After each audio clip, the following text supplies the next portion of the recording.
Hello team and welcome to another ATP Geopolitics video with myself, Jonathan M.S. Pierce. This is a little bit of a dive into Avdiivka. Won't take too long. The Avdiivka area is, wow, it's just a big hot mess as far as the Russians are concerned. They have been attacking relentlessly since about the 8th or 10th of October, so almost 2 weeks of attacks, and they have lost massive amounts of equipment, like phenomenal amounts of equipment. This isn't up for grabs in terms of like being factual or not. Their geolocated equipment losses of the Russians is verifiably incredibly high. So I think that is undebatable. What the Russians have experienced as well has been widely disseminated. Some of the sources, Russian sources, are pretty damning of what they've been doing, their approach, how they've been treated, etc., etc. Now, this might end up in a Pyrrhic victory. Like, they might take Avdiivka, they might have taken a slag heap to the north, they might have been making slow advances here and there. Given the amount of equipment and people they're throwing at this problem, that wouldn't be surprising, but it might be the textbook definition of a Pyrrhic victory, where you overcome the other side with a superiority in terms of number of forces, but in doing so, the defenders defend so well that they actually basically attrit your forces to the point that you cannot go any further. So it forces you to culminate. You have the victory, but not only does it force you to culminate, you are then more vulnerable to be counterattacked and could end up losing even more than the gains you just made. So that could be on the cards for the Russians. They are certainly throwing huge numbers against the Ukrainians here. Dmitry from War Translated said this is a helpful report by the Ukrainian journalist, so bear that in mind, Butasov, although Butasov's pretty objective. He's said things going both ways, I think, during the war. On the Battle of Avdiivka as of late 22nd of October, it goes over the military formations involved in the battle from both sides and touches upon the current situation. In short, Ukrainian forces withstood what no one else could and held the main defense line, inflicting major losses on the Russian formations, but at a high price. Russian army is still involved with this campaign and will likely continue the pursuit to take Avdiivka. Okay, so this is quite a long, this is why I'm doing separate videos, a number of long sources. Let's go through this. After defeating massive attacks by columns of armored vehicles on October the 10th to 14th and 19th, the Russian command continues assault operations with infantry forces. On October the 22nd, Russian infantry launched 5 attacks. That's yesterday, north of Avdiivka. All attacks were repulsed. The maximum advance of Russian troops up to 1.5 kilometers in depth on the front of up to 1 kilometer in width. The enemy reached a narrow section of the railway line and the foot of the Avdiivka waste heap. The Russians cannot occupy the heap itself. It has become a grey zone that can be seen and fired at. Russian assault groups climbed it several times, but most of the stormtroopers were destroyed, and the Russians could not gain a foothold on it, having to sit at the foot of it. Now, I know I've just done this in my frontline update, but I would just remind you of the nature of this slag heap. So this is a pretty difficult place to try and get up. As you can see, you're trying to crawl up that hill of slag is difficult. That is crumbly. You just can't do it. There was video evidence of one person getting like 2/3 up and then being shot. There have been these gun placements on top. I think heavy machine gun placements, probably I'd imagine mortars and other bits and pieces. Now, the Russians have been trying to assault this, and obviously doing a head-on assault is difficult. But if we kind of go round it back to over here, right, although this is coming broadly from the Russian side, then they still have to try and attack it with not quite their backs to the Ukrainians. So this is the Ukrainian positions here.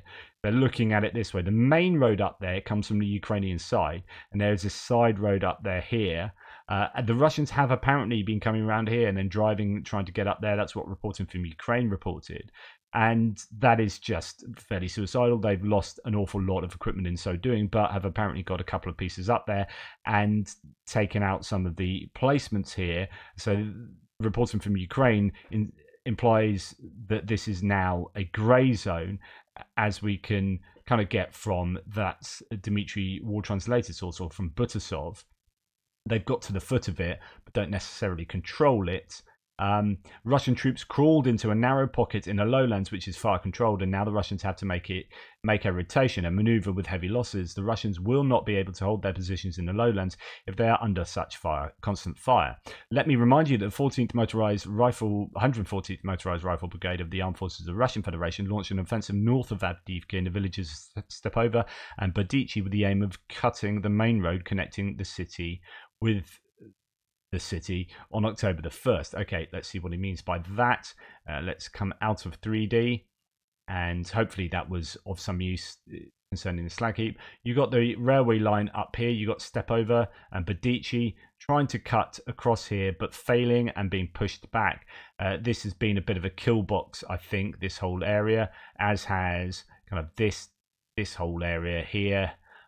Just masses of equipment, and there masses of equipment lost pretty much everywhere, to be fair. But this is the area we're talking about, trying to get to Stepova, but not having succeeded so far.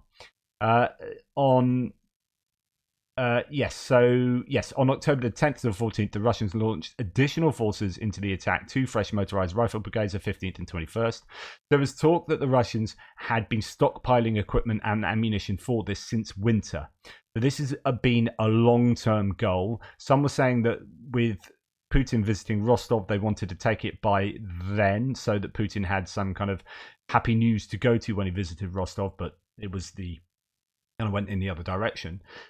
On October the 19th, the 4th Brigade, the 30th Motorized Rifle Brigade, was thrown into the breakthrough. On October the 20th to the 22nd, the Russians stopped massive attacks with armoured vehicles due to heavy losses. To continue the assault operations, collective assault units are being formed from the composition of 4 brigades and other divisions of the 1st Corps, including the Pyatnashka Special Forces Brigade. The Russians are pulling up additional reserves from the 106th Airborne Division and separate tank battalions. More than 200 units of Russian armoured vehicles were destroyed and damaged in the zone of the 110th Brigade and attached forces alone. Phenomenal numbers. Hundreds of corpses are lying on the plantations and fields. I saw some nighttime footage from a drone, pretty horrific. I'm pretty sure it's the Avdiivka area, where they were just dropping drones on accumulations of troops. One seemed to be like, must have been some kind of dip. It could have been a big bomb crater or something. It was just almost, it appeared to me, and you couldn't quite see, but my speculation, it appeared to be a whole group of Russian soldiers huddled, maybe for warmth, right? All sleeping there, kind of under the stars, or all lying there, or whatever, and a drone just dropped an IED in the middle of that group of people, and you're thinking, what was the outcome of that? I mean, you're seeing some pretty horrific stuff, but it just shows that the Russians are massively under pressure at night time as well, and not just the armored vehicles, but the troops on the ground too. To continue. Taking heavy losses. So more than 200 units, phenomenal numbers. Hundreds of corpses are lying on the plantations and fields. The count continues, and the occupiers lost at least 800 killed. 30 Russian stormtroopers were captured. They look well motivated and prepared, but raised their hands because they made a wide choice and will live. Ukrainian soldiers proved to be stronger. Ukraine owes the holding of Avdiivka to the personnel of the 110th Mechanized Brigade and the attached forces, the 2nd Battalion of the Presidential Brigade, which took the brunt of the attack, separate battalions from the 116th and 129th TDF, so Territorial Defence Brigades. These are reserves, basically. The 1st Tank Brigade, the 31st Mechanised Brigade, 52nd Separate Rifle Battalion, and 105th Border Detachment of the DPSU. So a right mix of troops for the Ukrainians here.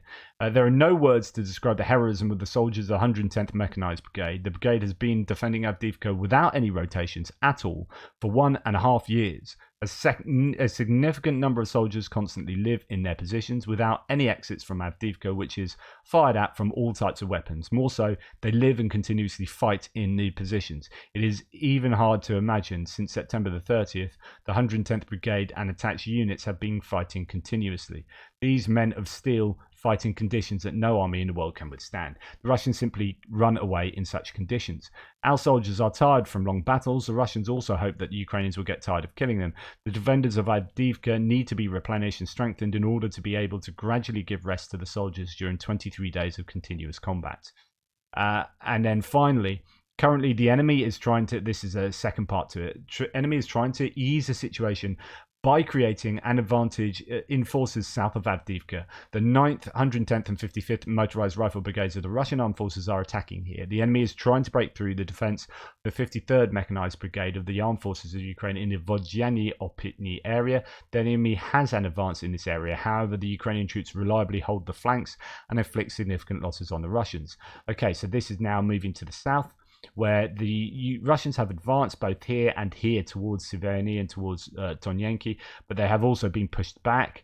Some gains around here, too, but also some losses around Pervomaisky in terms of territory. So, yeah, there is a mixed bag of nuts for the Russians there. They continue. So, where do we get to? However, the Ukrainian forces reliably hold the flanks and inflict significant losses. The 59th Motorized Infantry Brigade reliably holds all positions and repulses all enemy attacks in the direction of Pervomaisky, with significant losses for the Russians. South of Avdiivka, Ukrainian troops have also all the possibilities for successful defense and defeat of the Russian strike group. Everything depends on the timely and thoughtful use of reserves and military equipment. In general, the crisis in the Avdiivka region is not over. Holding the front and powerful strikes against the occupiers come at a high price for Ukrainian soldiers. The Ukrainian command received enough time to react and, of course, is raising reserves. All Russian attacks were repulsed. The Russian advance was dangerous, but the main line of defense held, and holding what the Russians had captured would have been much more difficult than continuing to attack further. So, yeah, the Ukrainians have done really, really very well, and they have exacted huge costs on the Russians, but they would have taken losses themselves. Of course they would have done, and it will be painful for them and attritional for them as well. Another sort of fairly sizable account here. This is a story from Oleg Sentsov, a Ukrainian filmmaker formerly imprisoned by Russia, now in the Ukrainian Armed Forces. He says, on October the 19th, this is only sort of 4 days ago, we repelled a major assault on the hottest front line right now. The first group where I was managed to gain a foothold in the enemy's trench and immediately engaged in a battle on two fronts. The second group also went into another trench, eliminated the enemy, but reserve forces brought up by the enemy drove them back out. The third group endured fierce combat and was almost completely killed right at the start of the operation. The Russians were pushing wave after wave of infantry and armoured groups into which were largely destroyed by our artillery, drones and a tank. Of course, the overall picture on this front was much broader, especially when you watch it on live streams. They say the Russian offensive yesterday was massive, but I saw it all from a smashed up trench, and the view there isn't great, though there are plenty of other sensations. It's interesting that he mentions one tank being used to help take all this equipment out. I suppose if you've got a fairly well positioned tank and you don't have very good counter battery fire or artillery support at all, which is some of the complaints of the Russians, then you can just use a tank to help work on the Russian forces like the artillery and drones are. The enemy infantry was unable to dislodge us, though they squeezed us into a 50-meter strip. The contest of who had more grenades continued. The roar of their armour emboldened the enemy to shouts of surrender rang out from both flanks constantly. Out of 13 fighters, we had one seriously wounded and several lightly wounded. Then a fragment from an underbarrel grenade launcher caught me under the ribs. It became clear that we were not only unable to accomplish our mission, but also wouldn't last until nightfall. And then we saw a column of enemy tanks barreling right for us along the landing zone. There were 6 of them, festooned with infantry hanging off them like monkeys in trees. Would I say I got scared? Not exactly. I just vividly realized that death was coming. Fascinating way of expressing this. The only thing I could order was for everyone to take cover, hoping they wouldn't spot us, though I was certain they were making right for us. I can see this. I've seen so much drone imagery and video footage that I can see this in my mind's eye. The lead tank was firing chaotically into the landing zone, the others following behind. The column was passing our trench, and we opened up on the dismounts of the rearmost vehicles as we had no anti-tank weapons left. The tank crews didn't notice us, and the Russians riding atop had no way to report contact. At the edge of the landing zone, the column turned around and headed back. We exchanged fire with their dismounts again, with unpleasant results for some, grasped that this enemy may have a different objective than hunting for our group. Then came the order to pull out. We got lucky. We got lucky many times that day, including when we escaped that encirclement under cover of 2 Bradleys that came for us. But not everyone who took part in this operation was so fortunate. Hope still remains that someone from the other group was captured or is wandering the landing areas. Searches are ongoing. Today, there are lots of video and statistics about enemy losses. On October the 20th, the General Staff reported... Sorry, I've just missed where it was. The General Staff reported approximately 1,380 enemies destroyed. So that was the other day I reported. Lots of rejoicing that we bloodied the enemy again. But there are no statistics about what sacrifices this costs us. Behind every number is someone's life and a universe of grieving loved ones left in ruins.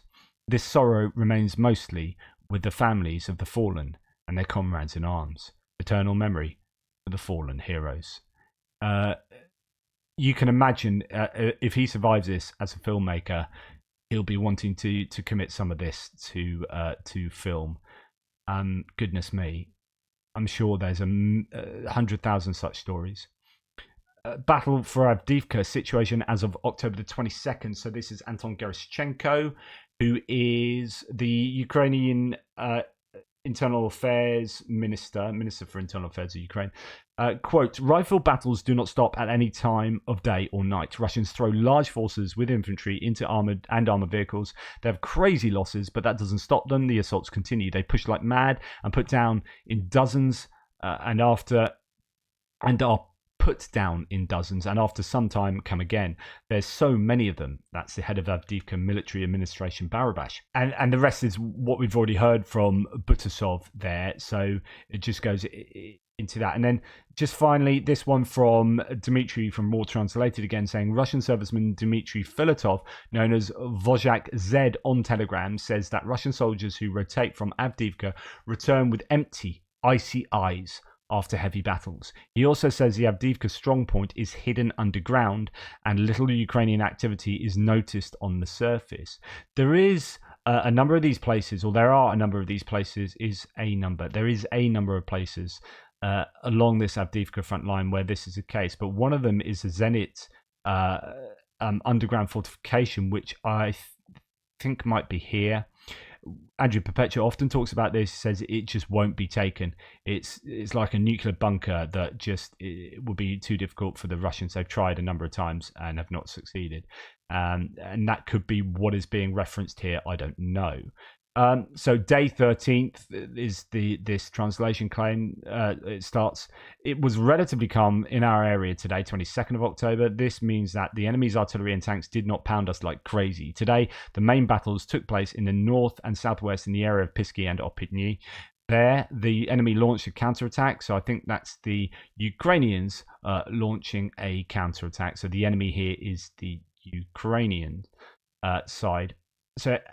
And the artillery did not stop all day. As far as I know, the Ukrainians did not achieve significant success, but they created a tense situation for our troops. We are still holding the strong point. It's very difficult for me to describe what is behind these simple words. I will only say that after the rotation, the guys returned to the company with empty, icy eyes, inhuman tension. Someday, I will write separately about the people with whom I had the honour of fighting shoulder to shoulder. Avdiivka fortified district is a huge network of underground communications. Today, 2 circled over one area for half a day, not a single movement on the surface. But we know for sure that the enemy is there. This is it could be we circled over, so I presume like looking with drones. There's just no movement because everyone's underground. A separate headache is delivered by Polka's 60mm mortars. You don't hear the sound of a bomb arriving, and you don't have time to react, but we are looking for their units, we find them, we destroy them. The photo shows the shank of a 60mm bomb. The battle for Avdiivka continues. My call sign is Wojak. Victory will be ours. So fairly upbeat, but saying how difficult it is for him in this case. So that I just thought there's a couple of sources there that could give you some further context about what's going on in Avdiivka, give you an idea of the crazy losses and the difficult challenges that both sides have here. Ukrainians really back against the wall, fighting as hard as they can, so that the Russians don't get this pincer and enable them to encircle the Ukrainians in Avdiivka. Avdiivka itself seems to be a hard nut to crack with lots of underground fortifications. I'd imagine this area where the Russians have been advancing by Spartak is an area where there's lots of that kind of defense, as well as throughout Avdiivka itself, of course, with basements and whatnot. So that is why Avdiivka has remained under Ukrainian control for so long, and why it will probably continue to do so. I don't think the Ukrainians, a bit like Bakhmut, are going to want to lose this, and they are evidently piling in some reserves in order to stop the Russians from having a successful counter attack there, or attack. Anyway, that's all from me. Thank you for watching. I hope that was of interest. It's just a lot of me reading, but I find this stuff interesting, and I hope you do too. Anyway, take care, and I'll hopefully speak to you soon.